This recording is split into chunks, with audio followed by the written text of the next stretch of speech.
మిర్చి రైతులను ఆదుకునేందుకు సీఎం చంద్రబాబు చేసిన ప్రయత్నాలు ఫలించాయి. సీఎం లేఖలకు కేంద్రం సానుకూలంగా స్పందించింది. మార్కెట్ ఇన్విటేషన్ స్కీమ్ కింద మద్దతు ధర ఇవ్వనుంది కేంద్రం. క్వింటా మిర్చికి 11,781 మద్దతు ధర ఇవ్వాలని ఉత్తర్వులు జారీ చేసింది. 2024-25లో మిర్చి పంట సేకరణకు కేంద్రం అవకాశం కల్పించింది.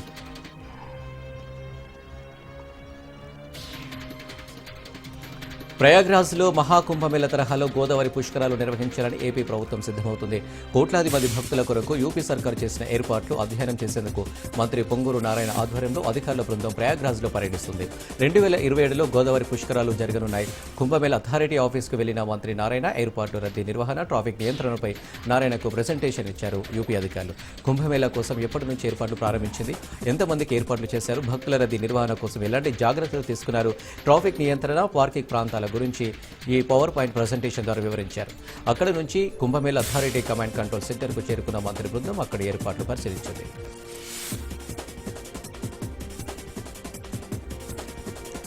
ఎమ్మెల్సీ ఎన్నికల్లో కాంగ్రెస్ది పాకిస్తాన్ టీం, బీజేపీది ఇండియా టీం అన్నారు బండి సంజయ్. ఉపాధ్యాయులు, పట్టభద్రులు ఎవరిని గెలిపించాలనేది ఆలోచించి నిర్ణయం తీసుకోవాలన్నారు. ఎమ్మెల్సీ ఎన్నికల కోసం రేవంత్ రెడ్డి ప్రచారం చేస్తున్నారని, ఆయన పర్యటనతో కాంగ్రెస్ ఓటమి ఖాయమైందని ఎద్దేవా చేశారు. ఫోన్ ట్యాపింగ్కు సంబంధించి కేసులు నమోదు చేసింది, విచారణ చేపట్టింది కాంగ్రెసే అని, కానీ వారిని అరెస్టు చేయాలని కేంద్రాన్ని డిమాండ్ చేయడం ఏంటని మండిపడ్డారు బండి సంజయ్. ఫోన్ ట్యాపింగ్ కేసులో కేసీఆర్, కేటీఆర్కు రేవంత్ సర్కార్ ఇంతవరకు ఎందుకు నోటీసులు ఇవ్వలేదని ప్రశ్నించారు. ఫార్ములా ఈ రేస్ కేసులో ఈవెంట్ ఆర్గనైజర్స్ పేరు ఎందుకు చేర్చలేదో చెప్పాలని డిమాండ్ చేశారు బండి సంజయ్. విద్యుత్ కొనుగోలులో అక్రమాలు జరిగితే ఇప్పటి వరకు కేసీఆర్ను ఎందుకు విచారించలేదని ప్రశ్నించారు. జన్వాడ ఫామ్ హౌస్ కేసు ఏమైందంటూ విమర్శలు గుప్పించారు. కేంద్ర మంత్రి బండి సంజయ్ వ్యాఖ్యలపై మంత్రి సీతక్క ఆగ్రహం వ్యక్తం చేశారు. గత 11 సంవత్సరాలుగా యువకులకు, నిరుద్యోగులకు ఇచ్చిన హామీలు ఒకటి కూడా బీజేపీ కేంద్ర ప్రభుత్వం అమలు చేయలేదన్నారు. సంవత్సరానికి 2 కోట్ల ఉద్యోగాలు అని చెప్పి జిల్లాకు 200 ఉద్యోగాలు కూడా ఇవ్వలేదన్నారు. బండి సంజయ్ మత రాజకీయాలకు పాల్పడుతున్నారని విమర్శించారు. ఎన్నికలప్పుడు హిందూ, ముస్లింలను రెచ్చగొట్టి అధికారం కోసం విద్వేష ప్రసంగాలు చేస్తున్నారని మండిపడ్డారు.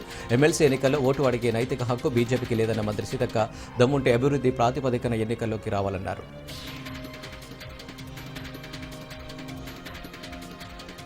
బండి సంజయ్ చేసిన వ్యాఖ్యలకు కౌంటర్ ఇచ్చారు ఎంపీ చామల కిరణ్ కుమార్ రెడ్డి. కరీంనగర్ పోగానే బండి సంజయ్ కార్పొరేటర్గా మారుతారంటే విమర్శలు చేశారు.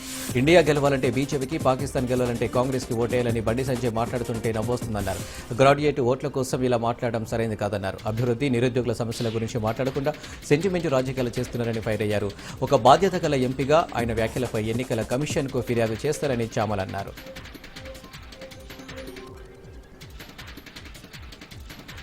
తెలంగాణ ప్రజలకు ప్రభుత్వం గుడ్ న్యూస్ చెప్పింది. ఒకే రోజు 1,00,000 రేషన్ కార్డులను పంపిణీ చేయాలని రేవంత్ రెడ్డి ప్రభుత్వం నిర్ణయించింది. మార్చి 1వ తేదీన ఈ రేషన్ కార్డుల పంపిణీ చేయాలని ప్రభుత్వం నిర్ణయించింది. సుదీర్ఘకాలంగా రేషన్ కార్డుల కోసం ఎదురు చూస్తున్న వారికి ప్రభుత్వం గుడ్ న్యూస్ చెప్పినట్లయింది. ఒకే రోజు 1,00,000 రేషన్ కార్డులను పంపిణీ చేయడానికి అవసరమైన ఏర్పాట్లను చేయాలని సీఎం రేవంత్ రెడ్డి అధికారులను ఆదేశించారు. తెలంగాణలో ఎమ్మెల్సీ ఎన్నికల కోడ్ అమల్లో ఉంది. అందువల్ల ఎన్నికలు జరిగే జిల్లాలో మార్చి 1న కొత్త రేషన్ కార్డులు ఇవ్వరు. ఎన్నికలు జరగని హైదరాబాద్, ఉమ్మడి రంగారెడ్డి, మహబూబ్నగర్ జిల్లాల్లో ఈ కొత్త రేషన్ కార్డులను పంపిణీ చేయనున్నారు. రేషన్ కార్డుల కోసం కొన్నేళ్లుగా ఎదురు చూస్తున్న వారికి కొత్త రేషన్ కార్డులు అందనున్నాయి. మార్చి 8 నుంచి అన్ని జిల్లాల్లో కార్డులు ఇస్తారు.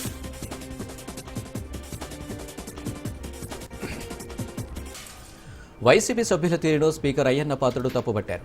శాసనసభలో నిన్న జరిగిన ఘటన బాధ కలిగించిందన్నారు ఆయన. అతిథిగా వచ్చిన గవర్నర్ గౌరవించాల్సి ఉందని గుర్తు చేశారు. పోడియం దగ్గర పేపర్లు చింపి విసరడం సరైన పద్ధతి కాదన్నారు. సీఎంగా పనిచేసిన వ్యక్తి సభ్యత మరిచి ప్రవర్తించారని ఆగ్రహం వ్యక్తం చేశారు అయ్యన్న పాత్రుడు. ఇక తన పార్టీ నేతల తీరును నియంత్రించాల్సింది పోయి జగన్ కూర్చొని నవ్వుకుంటారా అంటూ నిలదీశారు. బొత్స కూడా సభలో ఉండి జగన్కు అది తప్పని చెప్పకపోవడం దారుణమన్నారు. సభలో జరిగే ఇలాంటి ఘటనలను అందరూ ఖండించాలన్నారు స్పీకర్ అయ్యన్న పాత్రుడు. రాష్ట్ర ప్రభుత్వం భూసేకరణ జాప్యం వల్లే ఫ్లైఓవర్ పనులు ఆలస్యం అవుతుందన్నారు కేంద్ర మంత్రి కిషన్ రెడ్డి. అంబర్పేటలోని గోల్నాకా ఫ్లైఓవర్ను కిషన్ రెడ్డి పరిశీలించారు. ఈ సందర్భంగా చాదర్ఘాట్ నుంచి వరంగల్కు వెళ్లే జాతీయ రహదారి రద్దీగా ఉంటుందని, అందుకే ప్రధానితో అడిగి ఫ్లైఓవర్ మంజూరు చేయించామన్నారు. కానీ గత బీఆర్ఎస్ ప్రభుత్వం, నేటి కాంగ్రెస్ ప్రభుత్వం ఫ్లైఓవర్ నిర్మాణానికి సహకరించడం లేదన్నారు. భూసేకరణ రాష్ట్ర ప్రభుత్వ పరిధిలోనిది కాబట్టి రాష్ట్ర ప్రభుత్వం ముందుకొచ్చి మిగిలిన చోట్ల భూసేకరణ చేసి సహకరించాలని కోరారు. ఈ శివరాత్రి నుంచి ఫ్లైఓవర్ మీద నుంచి ట్రాఫిక్ వదిలి కింది రోడ్డు నిర్మాణం, బ్యూటిఫికేషన్ పనులు చేపట్టాలని అధికారులను ఆదేశించామన్నారు. ప్రభుత్వం వెంటనే స్పందించి మిగిలిపోయిన 6 చోట్ల భూసేకరణను చేపట్టాలన్నారు. ఇప్పటి వరకు ఫ్లైఓవర్ కోసం 338 కోట్ల రూపాయల ఖర్చు చేశామన్నారు.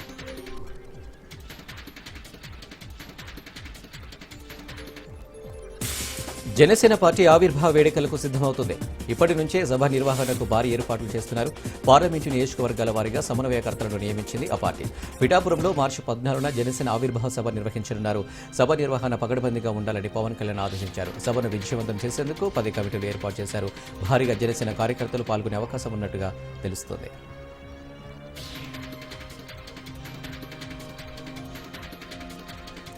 ఈ నెల 28న ఉదయం 11 గంటలకు టీపీసీసీ విస్తృత స్థాయి కార్యవర్గ సమావేశం జరగనుంది. టీపీసీసీ అధ్యక్షులు మహేష్ కుమార్ గౌడ్ అధ్యక్షతన గాంధీ భవన్లో ఈ సమావేశం జరగనుంది. ఈ కార్యక్రమానికి నూతనంగా నియామకమైన AICC in charge Meenakshi Natarajan, CM Revanth, Bhatti, మంత్రులు, ఎమ్మెల్యేలు, ఎమ్మెల్సీలతో పాటు సీనియర్ నాయకులు పాల్గొంటారు. కాగా రాష్ట్ర జాతీయ రాజకీయాలు, పార్టీ సంస్థాగత అంశాలపై ఈ భేటీలో చర్చించనున్నారు.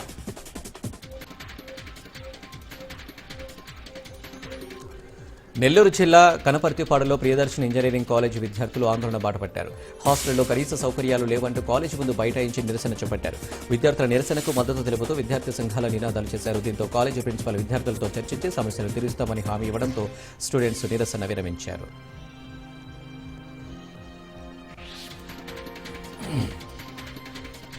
అనంతపురం జిల్లా రాయదుర్గం పురపాలక సంఘం కార్యాలయంలోని కౌన్సిల్ సమావేశ భవనంలో నిర్వహించిన మున్సిపల్ సాధారణ సమావేశంలో రసభాస చోటు చేసుకుంది. కౌన్సిల్ సాధారణ సమావేశానికి 16 మంది సభ్యులు హాజరైనప్పటికీ సమావేశాన్ని కొనసాగించడంపై కౌన్సిలర్ బండి అజయ్ అభ్యంతరం వ్యక్తం చేశారు. మొత్తం 32 మంది కౌన్సిల్ సభ్యులకు 1/3 వంతు కోరం అంటే సమావేశాన్ని నిర్వహించవచ్చని మున్సిపల్ కమిషనర్ దివాకర్ రెడ్డి సమాధానం ఇచ్చినా 4 ఏళ్లు ఒక రకంగా వివరించి గత 2 నెలల నుంచి కొత్త ఆనవాయితీని అమలు చేస్తున్నారని కౌన్సిలర్ బండి అజయ్ మున్సిపల్ కమిషనర్పై ఆగ్రహం వ్యక్తం చేశారు. దీంతో మున్సిపల్ సమావేశాన్ని మధ్యాహ్నం 4 గంటలకు వాయిదా వేస్తున్నట్లు మున్సిపల్ చైర్మన్ పోరాళ్ల శిల్ప ప్రకటించారు. మరోవైపు 50,000 రూపాయలు తీసుకుని సమావేశానికి హాజరయ్యావంటూ కౌన్సిలర్ లావణ్యపై మరో కౌన్సిలర్ శ్రీనివాసరెడ్డి ఆగ్రహం వ్యక్తం చేయడంతో తాను డబ్బులు తీసుకున్నట్లు నిరూపించాలని కౌన్సిలర్ లావణ్య పట్టుబడింది. ఈ నేపథ్యంలో మున్సిపల్ చైర్మన్ పోరాళ్ల శిల్ప వర్గానికి చెందిన కౌన్సిలర్లు, మున్సిపల్ వైస్ చైర్మన్ వల్లి భాష వర్గానికి చెందిన కౌన్సిలర్లు తీవ్ర వాగ్వాదానికి దిగారు. వైసీపీకి చెందిన 29 మంది కౌన్సిలర్లు 2 వర్గాలుగా విడిపోయి ఒకరిపై మరొకరు తీవ్ర విమర్శలు చేసుకున్నారు. దీంతో టీడీపీకి చెందిన 3 కౌన్సిలర్లు నిస్తేజంగా ఉండిపోయారు. మాట పెరిగి తోపులాట జరిగింది. గొడవ తీవ్రస్థాయికి చేరుకోవడంతో పోలీసులు జోక్యం చేసుకుని నచ్చజెప్పడంతో గొడవ సద్దుమణిగింది.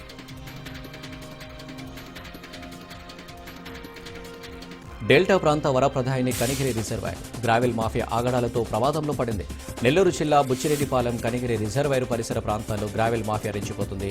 జెలటిన్ స్టిక్స్ వంటి పేలుడు పదార్థాలతో ధ్వంసం చేసి అనాధికారికంగా గ్రావెల్ను తవ్వేస్తున్నారు. ఇటీవలే వైసీపీ నుండి తెలుగుదేశం పార్టీలో చేరిన 19వ వార్డు కౌన్సిలర్ భర్త కోటమిరెడ్డి శ్రీకాంత్ రెడ్డి ఆధ్వర్యంలో గ్రావెల్ తవ్వకాలు జరుగుతున్నాయని ఆరోపణలున్నాయి. దీంతో కనిగిరి రిజర్వాయర్ ప్రమాదంలో పడే పరిస్థితి ఉన్న అధికారులు పట్టించుకోవడం లేదని స్థానికులు వాపోతున్నారు. ఎన్నికల ప్రచారంలో గ్రామానికి వచ్చిన వేమిరెడ్డి ప్రశాంత్ రెడ్డి గ్రావెల్ మాఫియాపై ఉక్కుపాదం మోపుతున్నామని హామీ ఇచ్చారని, ఇప్పటికైనా కనిగిరి రిజర్వాయర్ను కాపాడాలని ఆ ప్రాంతవాసులు కోరుకుంటున్నారు.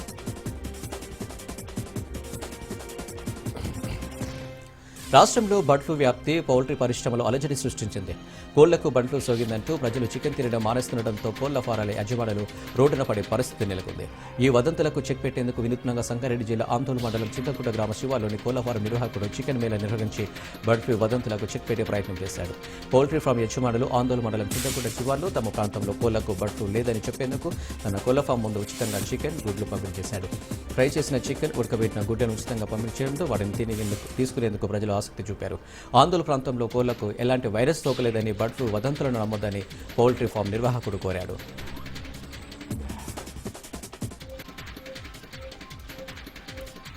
నిజామాబాద్ జిల్లా ఆరుమూరు నియోజకవర్గం నందిపేట మండల కేంద్రంలో వెంకాబుజిత చికెన్ ఎగ్ మేళా నిర్వహించింది. Poultry breeders coordination association, national egg coordination committee, Venkateswarachari company ఆధ్వర్యంలో నందిపేట మండల కేంద్రంలో నిర్వహించిన ఫ్రీ చికెన్ మేళాలో 200 కేజీలతో చికెన్ మంచూరియా, చికెన్ పకోడీ, 2000 గుడ్లను ఉచితంగా పంపిణీ చేశారు. ఈ చికెన్ మేళాకు స్థానిక ప్రజలు ఎగబడ్డారు. రాష్ట్రంలో బర్డ్ ఫ్లూ ప్రభావం తీవ్రంగా ఉందని ప్రజలు అపోహపడుతున్న సందర్భంలో చికెన్ తినడం వల్ల ఎటువంటి వైరస్ సోకదని, WHO నిబంధన ప్రకారం చికెన్ 70% ఉడకబెట్టి తింటే ఎటువంటి ఇబ్బందులు ఉండవని ప్రజలకు అవగాహన కల్పించారు.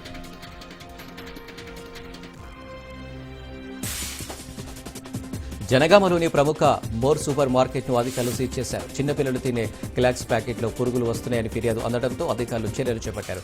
జనగామ పట్టణంలోని నెహ్రూ పార్కు వద్ద ఉన్న మోర్ సూపర్ మార్కెట్లో పిల్లలు తినే కిలాక్స్ చాక్లెట్ ఓ వినియోగదారుడు కొనుగోలు చేశాడు. అందులో పురుగులు ఉండటాన్ని గమనించి వెంటనే మున్సిపల్ సిబ్బందికి ఫిర్యాదు చేశాడు. ఫిర్యాదు అందుకున్న మున్సిపల్ అధికారులు సూపర్ మార్కెట్కు చేరుకుని దర్యాప్తు చేసి సీజ్ చేశారు.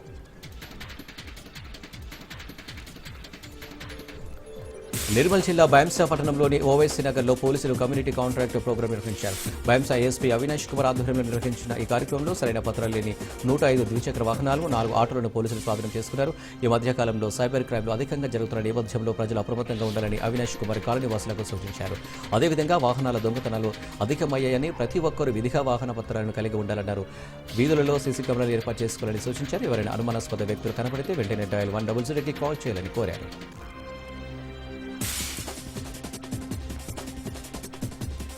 శ్రీ సత్యసాయి జిల్లా పుట్టపర్తి ప్రశాంతి నిలయంలో ఆధ్యాత్మిక శోభ సంతరించుకుంది. సత్యసాయి నామస్మరణతో సాయి మందిరం మారుమోగింది. ప్రపంచ శాంతిని కాంక్షిస్తూ చేపట్టిన అతిరుద్ర మహాయజ్ఞం ఇవాళ పూర్ణాహుతితో ముగిసింది. సాయి కుల్వంత సభ మందిరంలో 11 రోజులుగా వైభవంగా జరిగిన యజ్ఞాన్ని తిలకించిన భక్తజనం భక్తి పారవశ్యంలో మునిగిపోయింది. భారీగా తరలించిన విదేశీయులు సైతం యజ్ఞంలో పాల్గొని రుద్ర పారాయణం గావించారు. ముగింపు రోజున మహాశివలింగానికి వేద పండితులు ప్రత్యేక అభిషేకాలతో పాటు పంచామృత అభిషేకం, పుష్పాభిషేకం, డ్రై ఫ్రూట్ అభిషేకం నిర్వహించి ప్రత్యేక పూజలు చేశారు. 11 హోమకుండాలలో వేద మంత్రాల పఠనం చేసి పూర్ణాహుతితో యజ్ఞాన్ని ముగించారు. వేలాదిగా తరలి వచ్చిన భక్తులకు సత్యసాయి ట్రస్ట్ యజ్ఞ తీర్థ ప్రసాదాలను అందజేశారు.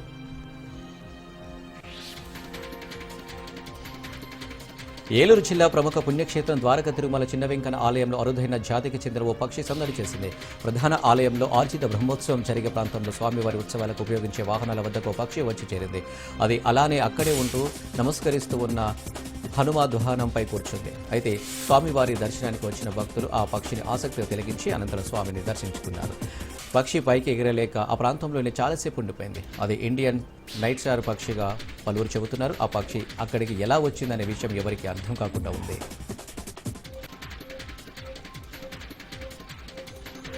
వరుస దొంగతనాలతో ప్రజలు బెంబేలెత్తుతున్నారు. గత 3 నెలల నుండి వరుసగా బైకులు, సెల్ఫోన్ దొంగతనాలు జరుగుతూనే ఉన్నాయి. ప్రతిరోజు కాకినాడ జిల్లా పిఠాపురం పట్టణంలో ఏదో ఒక చోట దొంగలు తమ ప్రతాపం చూపెడుతున్నారు. అయితే గతంలో ఉప ముఖ్యమంత్రి, పిఠాపురం ఎమ్మెల్యే పవన్ కళ్యాణ్ పిఠాపురం పర్యటన సందర్భంగా గంజాయి దొంగతనాల విషయంలో పోలీసులు ఉదాసీనంగా వ్యవహరిస్తున్నారని సున్నితంగా మందలించారు. అయినా పోలీసుల తీరు మారకపోగా దొంగతనాలు జరుగుతూనే ఉన్నాయి. అయితే బాధితులు కంప్లైంట్ చేసినా ఎఫ్ఐఆర్ నమోదు చేయకపోగా దొంగలను పట్టుకోవడంతో పాటు ఉచిత సలహాలు ఇస్తున్నారనే విమర్శలు వినిపిస్తున్నాయి. మీ వస్తువులు మీరే దాచుకోవాలని పోలీసులు వింతగా ప్రచారం చేస్తున్నారు. వీటిపై పిఠాపురంలో ప్రజలు కొంత ఆశ్చర్యానికి గురై తమ గోడు ఎవరికి చెప్పుకోవాలి మహాప్రభు అంటూ దిక్కుతోచని స్థితిలో ఉన్నారు.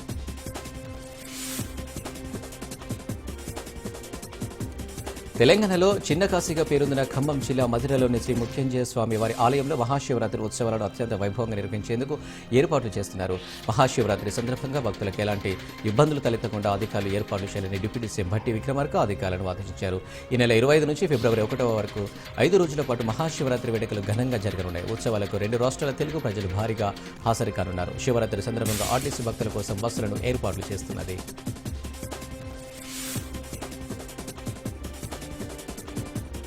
నిజామాబాద్ జిల్లా ఆర్మూర్లో మహాశివరాత్రి పర్వదినాన్ని పురస్కరించుకుని ప్రముఖ పుణ్యక్షేత్రం నవనాథ సిద్ధేశ్వర ఆలయం సర్వాంగ సుందరంగా ముస్తాబైంది.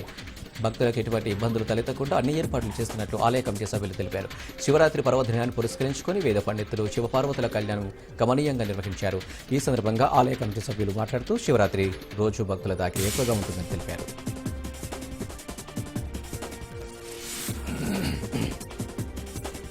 తిరుమల శ్రీవారిని ప్రముఖ నటుడు నాగబాబు కుమార్తె నటి నిహారిక దర్శించుకున్నారు.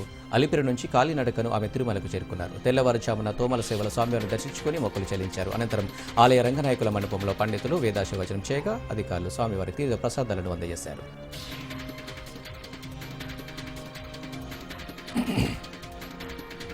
తిరుమల శ్రీవారిని సినీ నటులు మంచు విష్ణు, శివబాలాజీ దర్శించుకున్నారు. ఉదయం వీఐపీ విరామ సమయంలో వారు స్వామివారిని దర్శించుకుని హుండీలో కానుకలు సమర్పించి మొక్కులు చెల్లించారు. ఈ సందర్భంగా ఆలయ అధికారులు వీరికి తీర్థ ప్రసాదాలు అందజేశారు. ఏప్రిల్ 25వ తేదీన ప్రపంచవ్యాప్తంగా విడుదల కానున్న కన్నప్ప సినిమా మంచి విజయం సాధించాలని విష్ణు స్వామివారిని వేడుకున్నారు.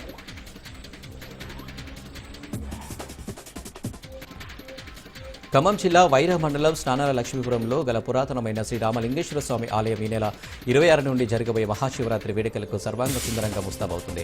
ప్రతి ఏటా మాదిరిగానే ఈ సంవత్సరం కూడా మహాశివరాత్రి మహోత్సవాలను ఎంతో వైభవంగా నిర్వహించేందుకు ఆలయాన్ని తీర్చిదిద్దుతున్నారు. భక్తుల కోరికలు తీర్చే శ్రీ రామలింగేశ్వర స్వామి వారి అనుగ్రహం కోసం పరిసర ప్రాంతాల భక్తులు కుటుంబ సమేతంగా తరలివచ్చి స్వామివారిని దర్శించుకోవాలని ఆలయ ఉత్సవ కమిటీ సూచించింది. మహాశివరాత్రికి ఆలయ ప్రాంగణంలో ట్రాఫిక్ సమస్యలు తలెత్తకుండా తగు ఏర్పాట్లు చేశారు. స్వామివారి కళ్యాణం తిలకించేందుకు తొలిసారి మండపం ఏర్పాటు చేయడంతో పాటు సుమారు 1200 మంది తిలకించే విధంగా ఏర్పాట్లు చేశారు.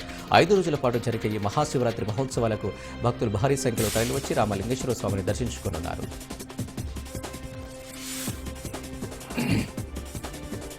శివరాత్రి వేడుకల సందర్భంగా జగిత్యాల జిల్లా కేంద్రానికి చెందిన ప్రముఖ సూక్ష్మ కళాకారుడు డాక్టరేట్ గ్రహీత, గిన్నిస్ వరల్డ్ రికార్డు గ్రహీత డాక్టర్ గుర్రం దయాకర్ గుండు పిన్నుపై శివయ్య నందీశ్వరుని విగ్రహాలను రూపొందించారు. ఈ సందర్భంగా ఆయన మాట్లాడుతూ కుంభమేళ సమయంలో శివరాత్రి జరుపుకోవడం చాలా సంతోషంగా ఉందన్నారు. ఈ సమయంలో ప్రపంచంలో ఎవరూ తయారు చేయని విధంగా గుండు పిన్నుపై శివయ్య నందీశ్వరుని విగ్రహాలను రూపొందించారు.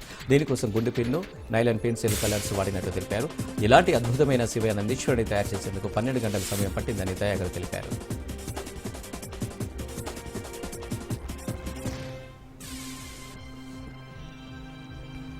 కర్నూలు జిల్లా కొడుమూరు మండలం వెంకటగిరి గ్రామం సమీపంలో ఉన్న ఎర్రగొండలో ఎర్రటి మట్టి మాఫియా చెలరేగిపోతుంది. అధికారుల కళ్ళుగప్పి ఎర్రమట్టిని అక్రమంగా తరలిసి సొమ్ము చేసుకుంటున్నారు. ఈ ఘటనపై కొడుమూరు పోలీసులు అకస్మాత్తుగా దాడులు చేసి 4 ట్రాక్టర్లు, ఓ జేసీబీని సీజ్ చేశారు. అక్రమ తరలింపునకు పాల్పడితే కఠిన చర్యలు తీసుకుంటామని హెచ్చరించారు.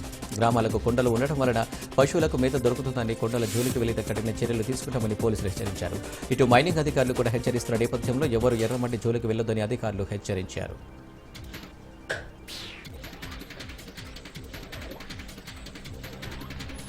కృష్ణా జిల్లా మచిలీపట్నం నగరపాలక సంస్థ పరిధిలో గత కొన్ని రోజులుగా జరుగుతున్న ఆక్రమణల తొలగింపులలో భాగంగా మంగళవారం ఉదయం జిల్లా రిజిస్టర్ కార్యాలయం రోడ్డు వెంబడి ఉన్న ఆక్రమణలను అధికారులు తొలగించారు. గత కొన్ని దశాబ్దాలుగా ఈ రోడ్డు వెంబడి కొంతమంది అక్రమంగా వ్యాపారాలు కొనసాగిస్తున్నారు. నిత్యం రద్దీగా ఉండే ఈ రోడ్డులో ఆక్రమణల వల్ల రిజిస్ట్రార్ కార్యాలయానికి వచ్చే ప్రజలు తీవ్ర ఇబ్బందులకు గురవుతున్నారు. రిజిస్ట్రార్ కార్యాలయం పక్కనే నిర్మల హైస్కూల్ ఉండడంతో విద్యార్థులు, తల్లిదండ్రులు కూడా ట్రాఫిక్ సమస్యను ఎదుర్కొంటున్నారు. ఈ నేపథ్యంలో ప్రజల నుండి వచ్చిన ఫిర్యాదుల ఆధారంగా రోడ్డుకి ఇరువైపులా ఉన్న ఆక్రమణలను నగరపాలక సంస్థ అధికారులు తొలగించారు. వైసీపీ నేత వడిత శంకర్ నాయక్ను ఆ పార్టీ అధినేత వైఎస్ జగన్ పార్టీ నుంచి బహిష్కరించారు. 2 రోజుల క్రితం విజయవాడ స్పా సెంటర్లో శంకర్ నాయక్ దొరికిపోయాడు. పోలీసుల రెడ్ సమయంలో మంచం కింద దూరి తప్పించుకునే ప్రయత్నం చేశారు. ఆ వీడియో వైరల్ కావడంతో శంకర్ నాయక్ను పార్టీ నుంచి బహిష్కరించారు. వైసీపీ హయాంలో శంకర్ నాయక్ ఎస్టీ కమిషన్ సభ్యుడిగా పనిచేశారు.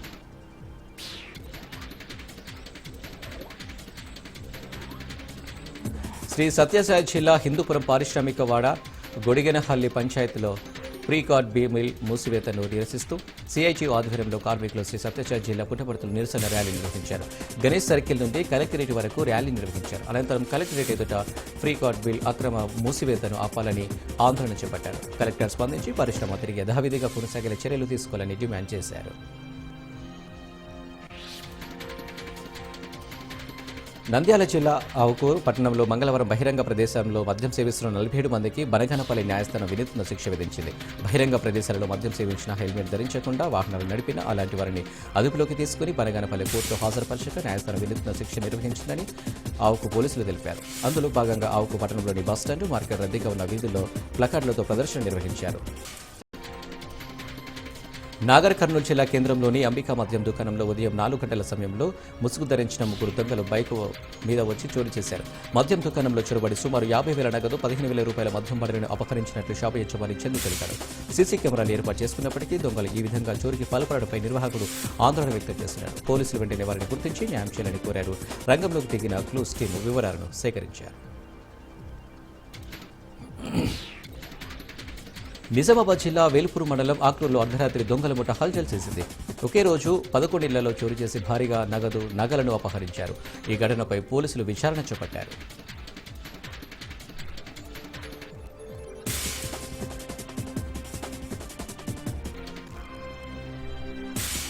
యాదాద్రి భువనగిరి జిల్లా మోత్కూరు మండలం దాచరం గ్రామంలోని శ్రీ సీతారామచంద్ర స్వామి దేవాలయంలో చోరీ జరిగింది. దుండగులు అర్ధరాత్రి దేవాలయంలోకి ప్రవేశించి విలువైన విగ్రహాలను అపహరించారు.